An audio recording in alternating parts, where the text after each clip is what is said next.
Speaking my heart out episode 11 ఇంకా first day కాలేజ్‌కి ఎలా ఎళ్ళానో నాకు ఇప్పటికీ గుర్తుందనమాట. బస్‌లో ఫస్ట్ సీట్‌లో కూర్చున్నాను. ఒక హోప్‌లెస్‌గా ఆ జర్నీ అంతా ఆలోచిస్తూనే ఉన్నా. సాడ్‌నెస్ అంతా నా ఫేస్‌లోనే ఉండుండిద్ది ఆ రోజు. ఇంక అట్లా కాలేజ్‌కెళ్ళాను. కానీ 1 ఇయర్ ఫస్ట్ ఇయర్ మొత్తం ఎవరితో సరిగ్గా లేననమాట. మాట్లాడేదాన్ని అందరితో. బట్ సరిగ్గా లేను. ఇంకా ఫస్ట్ ఇయర్ జాన్వరి ఆ టైంలో యూట్యూబ్ స్టార్ట్ చేశాననమాట.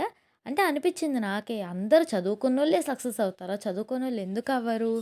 అదొకటి ఫెయిల్ అయితే ఇంక అంతేనా? ఏదో ఒకటి చెయ్యాలి. స్టడీతో కాదు ఇంకా వేరేలాగా చేసి చూపిచ్చాలి అందరికీ అని అనుకున్నాను. నాకు ముందు నుండి యూట్యూబ్ అంటే ఇంట్రెస్ట్ ఉంది కాబట్టి యూట్యూబ్ స్టార్ట్ చేశాను. ఇంకా సక్సెస్ అయితదా?